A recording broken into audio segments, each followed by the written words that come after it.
सारी drugs dopamine release करती हैं जिससे ये फीलिंग ऑफ हाई होती है।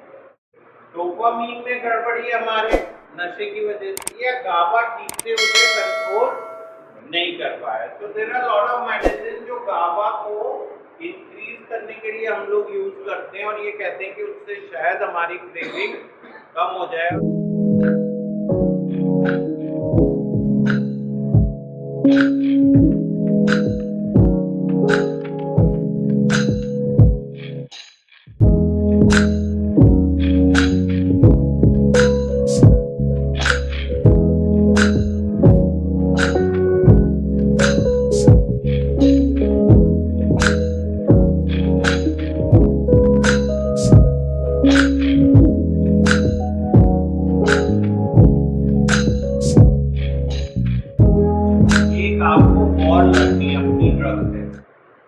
क्या करनी है? We have to fight a war. Now for fighting this war, you need ammunition.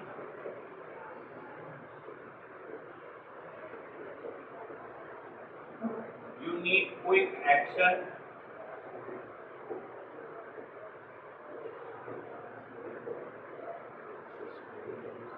You need planning.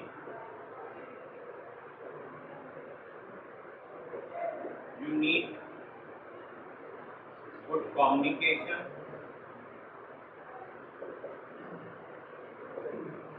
You need coordination.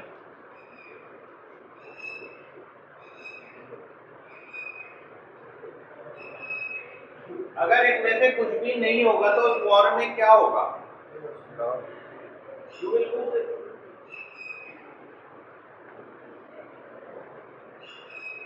तो आप तो अभी यहाँ पे हो, क्यों? बिकॉज एम्युनेशन जो आपको मैं देने की कोशिश कर रहा हूँ वो तो आप थोड़ी देर के लिए रख पाते हो, फिर खो जाते हैं। नाउ क्विक एक्शन, आपके दिमाग कंफ्यूज ही रहता है, सोच ही नहीं पाता। प्लानिंग, जिसके लिए बहुत ही कोऑर्डिनेटेड हमारा ब्रेन का एक सोच ही है, वो नहीं हो रही है। कम्युनिकेशन, पूरा सर्किट स्लो हो गया है, सोचते कुछ है, आधा तो वहीं पे रह जाता है, आधा गायब हो जाता है। एंड कोऑर्डिनेशन, तब आउटकम क्या आएगा यार?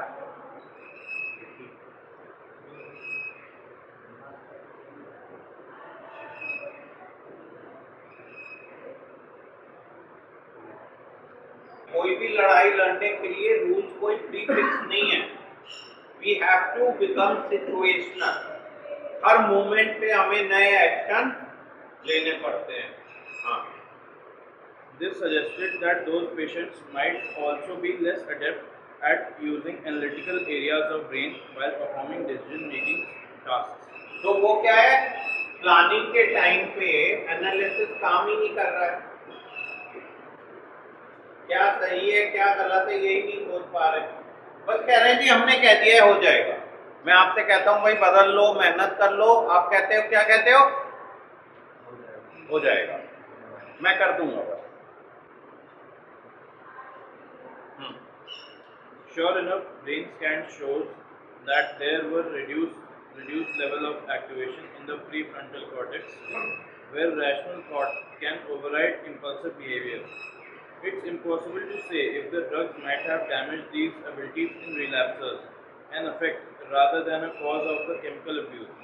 But the fact that the cognitive deficit existed in only some of the meth users suggests that there was something innate that was unique to them.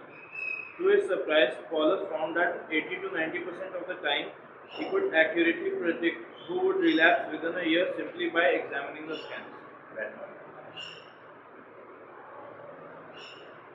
क्या कह रहा है वो? सिंपली ये कह रहा है कि भाई देखो हम लोग जो है नशे में कुछ भी चीज़ सीखने की क्षमता खत्म हो जाती है और अगर हम नई चीज़ें नहीं सीख पाएंगे तो हम नशे को छोड़ नहीं पाएंगे। अनफॉर्चुनेटली उसने एग्जामिन किया कि जो लोग सीख नहीं पा रहे थे, जैसे मैं आप लोगों को ये टेस्ट कर रहा था कि कितना याद है, and I am realising that lot of you are not able to remember, so your chances of recovery reduces. क्यों? बिकॉज आपको जो नई चीजें सिखाने की कोशिश की जा रही है उससे इम्पैक्ट ही नहीं हो रहा है, that is not making a difference. अब उसके बाद में उसने इवेल्युएट किया कि भाई क्या पैट स्कैन से प्रिडिक्ट कर पाया। इसका मतलब आने वाले टाइम में जो मैं आपको कल कह रहा था कि स्कैन्स होंगे, अभी तो यही इंडिकेशन है कि आप लोगों का दिमाग काम कर रहा है नहीं कर रहा है, मैंने टेस्ट कर लिया कि कितने लोगों का काम कर रहा था, बट आने वाले टाइम में उसका एक प्रॉपर मेजर भी मिल जाएगा जो कि पेट स्कैन या एफएमआरआई होगा। बार बार हमारा ब्रेन ये कहता है कि भाई प्लेजर पाथवे, हम क्यों पी रहे हैं? खुशी के लिए पी रहे हैं। प्लेजर पाथवे है जिसमें ये डीपली देखो, ये सारी ड्रग्स डोपामीन रिलीज करती हैं जिससे ये फीलिंग ऑफ हाई होती है। अब ये ड्रग्स यहाँ पे डोपामीन रिलीज करती है and the drugs are meant to be releasing. Drugs का मतलब ही क्या है? जो ये डोपामीन रिलीज कर सके। Now can you replace it with the normal activity? ऐसा सोचो, एक शुगर की दवाई है, उसका काम क्या है? शुगर लेवल कंट्रोल करना। अब तुम डाइट करके भी कर सकते हो, बट क्या उतने अच्छे से कर पाओगे? एक बीपी की दवाई है, उसका काम है बीपी कंट्रोल करना। अब लेट्स से क्या प्लेजर की चीजें हो सकती हैं? खेलना, कूदना, गाना गाना, सेक्स करना, बाहर जाके खाना खाना, यही सब हो सकती है प्लेजर की चीजें। ठीक है, अब ये ऑन एन एवरेज 3 से 5 लेवल का प्लेजर देती है वर्सेस यहाँ पे मिल रहा है 10 लेवल का। तो इसका मतलब जब हम ड्रग्स छोड़ेंगे तो लाइफ काफी बोर होगी। क्यों बोर होगी? बिकॉज हमारा डोपामीन जो है वो उतना रिलीज ही नहीं होगा, तो life will be quite bore and that's why we get so restless here. हम लोगों को जो यहाँ पे दिक्कत है वो यही है कि हमारी लाइफ में जो है ना वो एक्साइटमेंट नहीं है, बोर हो गई है जीवन। बार बार आप लोग कहते हो कोई एक्साइटमेंट नहीं है, कोई एक्साइटमेंट नहीं है, और जैसे जैसे दिन गुजरते जाते हैं हमें यहाँ पे थोड़ा थोड़ा एडजस्ट होते जाते हैं, we start feeling little better. Now can you replace this by anything else? तो कहीं ना कहीं you have to learn to get bored, क्योंकि जीवन जो है वो 10 में तो जिया ही नहीं जा सकता है, ये तो कभी once in a while he हो सकता है। मगर हम लोग तो इसके आदी होते जा रहे हैं और इसीलिए हमें मोर एंड मोर सब्सटेंस की जरूरत पड़ती है। क्यों पड़ती है? बिकॉज हमने जो शुरू में 10 का मजा थोड़े से आ जाता है, धीमे धीमे वो 10 का मजा लेने के लिए हमें पूरी बॉटल पीनी पड़ती है, या हमें 4 जॉइंट पीने पड़ते हैं, या हमें 1 ग्राम हेरोइन करनी पड़ती है। वाइल शुरू में तो थोड़ा सा करके ही मजा आ जाता था। So now the life is, you cannot achieve this. That means the life without drug is not going to be very happy, pleasurable life. कहीं ना कहीं ये तो काफी बोर वाली लाइफ होने वाली है और हमें उसकी आदत डालनी पड़ेगी। There is no shortcut. क्या आदत डालनी पड़ेगी? अब with time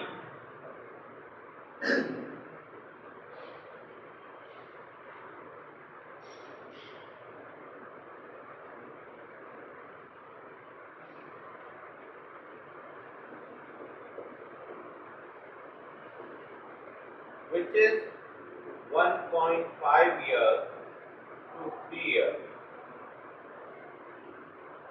शायद हमारे डोपामीन रिसेप्टर रीसेट हो जाए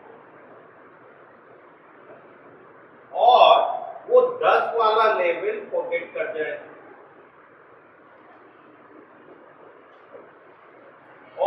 अपने 5 और 6 में जीने की यूज टू हो। ये 1.5 to 3 years से तो शायद उसमें कोई इसका वो नहीं है कि रिकवर कर जाएगा। हाँ, कोई नहीं है।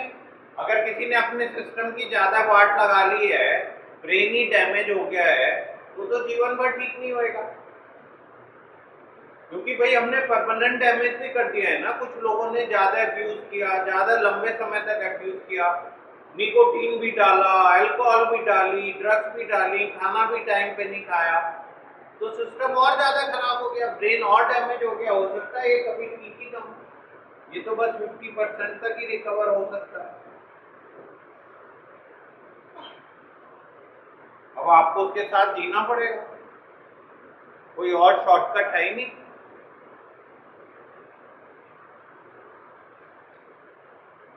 And you have to learn to live and use to it.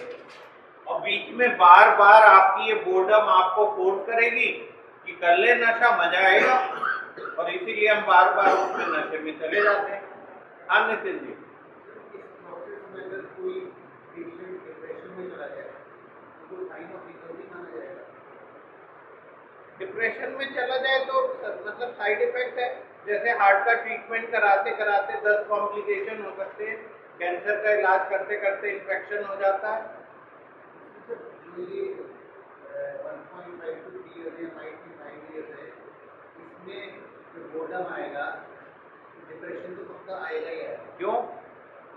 Moderation की लाइफ है ना, एक्साइटमेंट नहीं होगा, नॉर्मल लाइफ होगी, डिप्रेशन क्यों होगा? अभी भी तो जी रहे हो, कौन सा डिप्रेस्ड हो? आप सब लोग बड़े मजे से जी रहे हो। जैसे जैसे दिन गुजरते जा रहे हैं आपका ब्रेन बेटर होता जा रहा है, और आप उन्हीं चीजों को, अब यहाँ पे आप पिछली बार 1 महीना रहे तो बाद में तो आपको बड़ा मजा आ रहा था। हाँ फिर, बट उतना मजा थोड़ी आ रहा था जितना शराब पी के आता था। उससे ज़्यादा ही आ रहा था। वो गलत है। वो देखो, वो आप ओवरऑल एक्सपीरियंस की बात कर रहे हो, but if you see one activity, उसमें जो एक्साइटमेंट होता है नशा करके, वो तो नहीं हो सकता।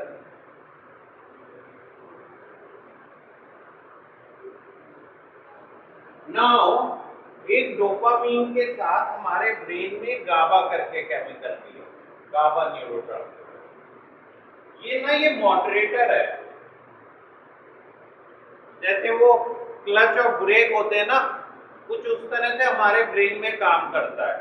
तो ये बहुत मुश्किल है कह पाना कि भाई ये डोपामीन में गड़बड़ी है हमारे नशे की वजह से, या गाबा ठीक से उसे कंट्रोल नहीं कर पाया। तो there are lot of medicine जो गाबा को इंक्रीज करने के लिए हम लोग यूज करते हैं, और ये कहते हैं कि उससे शायद हमारी क्रेविंग कम हो जाए और हम बेटरली एक्ट कर पाए। दोबारा से समझो, ये पूरा प्रोसेस।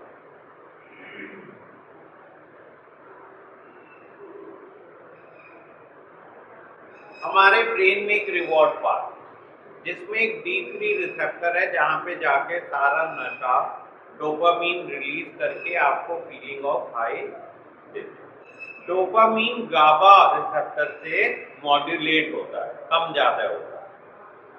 या तो हमारे डोपामीन में नशे की वजह से कुछ गड़बड़ हो गई है, या गाबा में कुछ गड़बड़ है। कुल मिला के ये दोनों ठीक से जो जितना काम करना चाहिए वो नहीं कर पा रहे, और इसमें प्रॉब्लम बढ़ती जा रही है।